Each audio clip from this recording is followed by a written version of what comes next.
And am I looking, like if you ask me questions, am I looking at you, Yeah, or I'm not looking at the camera? Okay. No, you'll be looking at me. We'll just be having Okay. a conversation. All right. Cool. Telling me all these great stories. Okay. Okay, so here comes Vic. There's our sound cue.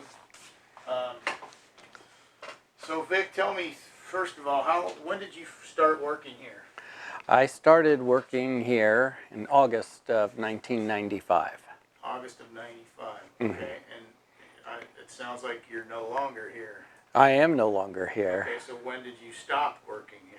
I stopped working here in October of 2016. Okay, so '95 to '16. Mm-hmm. Okay, and so that's 21 years. Mm-hmm. What was your job description? I was brought on as I am officially a journeyman sheet metal worker.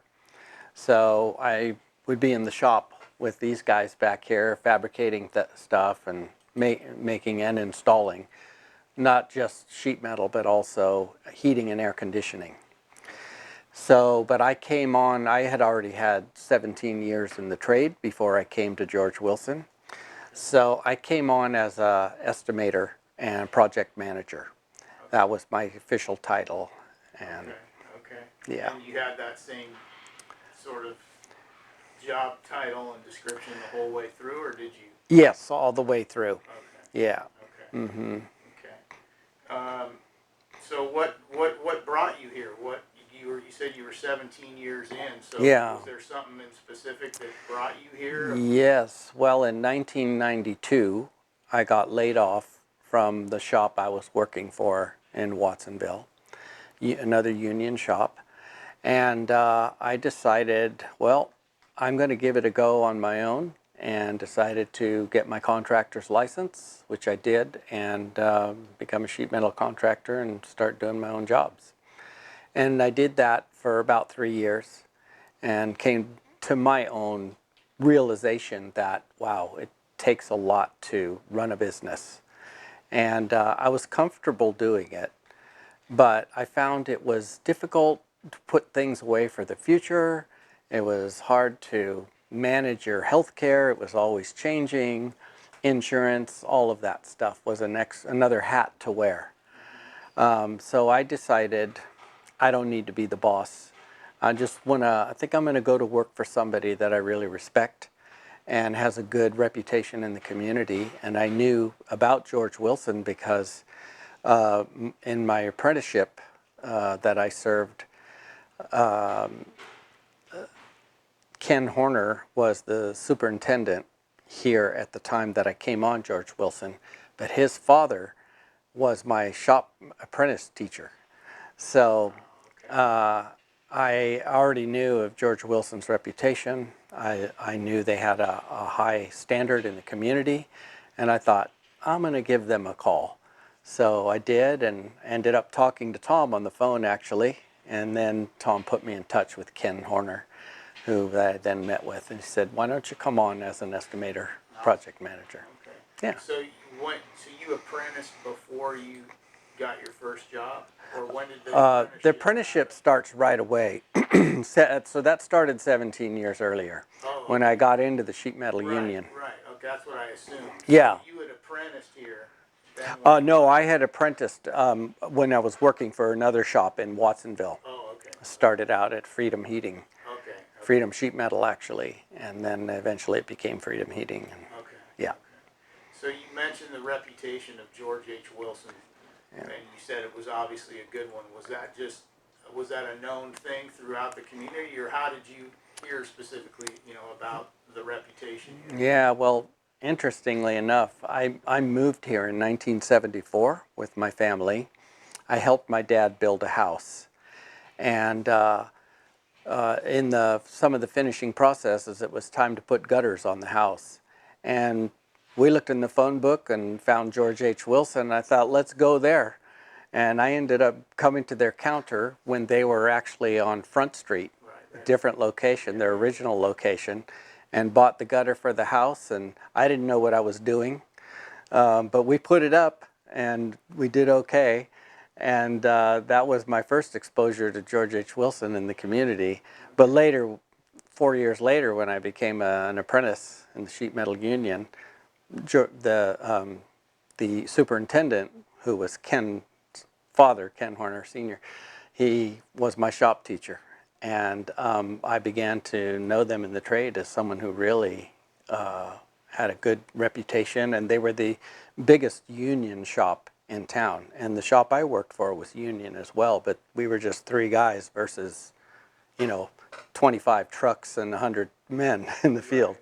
Right. So I that's how I kind of got to know them, and I saw their work, the kind of work they did, that they were much broader in their diversity of sheet metal work and heating and air conditioning than I was used to.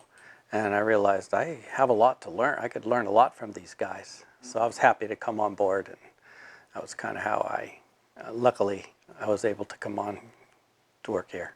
Okay. Yeah. So you mentioned, for folks like us who aren't familiar with this stuff, you mentioned they had a diversity of sheet metal work or projects or experience or styles, right? So what does that mean exactly, like a diversity in sheet metal? Well, typically in a smaller shop like I was used to, you might have anywhere from 3 to 6 guys working in the field. And then you have a boss, the owner, who's running the company. And you'll do small projects, in a lot of residential sheet metal and heating and air conditioning. So it stays rather a narrow view in what you do. But George Wilson, I mean, they have a 4,000 square foot shop here. And that's 3 times the size of the building that we occupied, so just for the shop alone. So they employ union certified welders, and of course guys that are fabricators, and of course they have the equipment to do large scale jobs, a plasma cutter. I was never used to that. The shop I came from, we laid out all our own fittings from a flat piece of metal and used the machinery to roll the fittings up and did our own fabrication that way. But here I got spoiled. You just give it to the shop foreman and he punches it into the computer and it spits out a pattern for a fitting, and then the guys fabricate it, roll it up, and either weld it or spot weld it. And so there's they can do a lot of things here.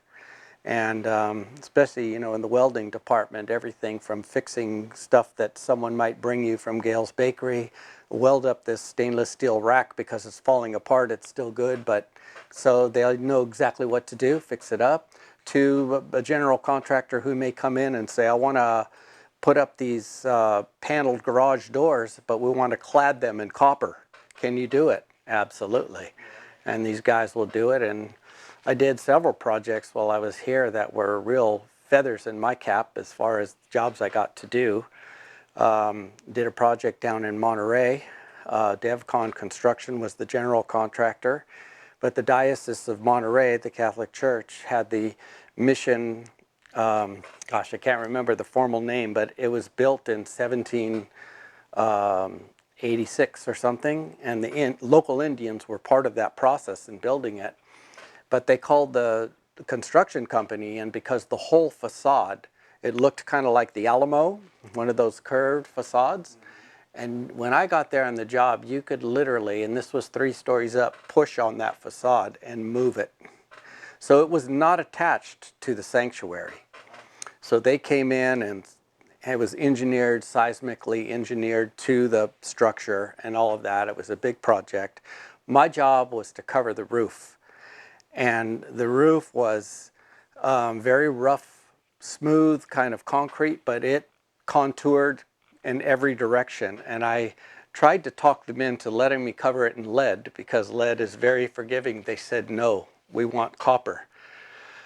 So my brain really went to work, and I designed a system that would try to make most of the copper react in a way that we could form it easily. And my guys did a fantastic job of fabricating. They really put their apprenticeship, the skills they used in their apprenticeship, to work, and making metals go different directions, and we'd roll it and fabricate it. And I went by actually just the other day and showed someone the roof, and it's this beautiful green patina now, and was a fun project to work on. So that's just one example of the things that contractors or a home builder will come to you and say, can you do this? Right. And you get to have fun. I was going to say, that sounds like it was fun to get that challenge. It was. Yeah. Yeah. Do you look at, it sounds like I already know the answer, but do you look at what you did in a case like that as like, you look at yourself as like an artist? Oh, absolutely. I discovered that I had some artistic genes in me. I have an uncle who's a pretty famous sculptor, Manuel Neri, and there's a lot of artists in my family, but was able to just visualize what I thought might work, but incorporate it into metalwork.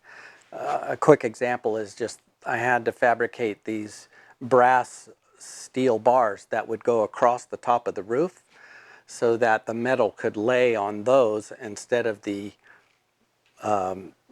concrete, which was not conforming equally. And so in order to get a proper curve, I had to straighten everything out. And so we ended up drilling through those brass bars into the roof structure, epoxied the all-thread rod in there, and then we fastened the bars to those. And then we laid the copper over the top of those, and I thought, what are we going to do with those studs sticking up? So we ended up cutting them off, and my superintendent, who was Ken Horner at the time, said, you know, I think we have a form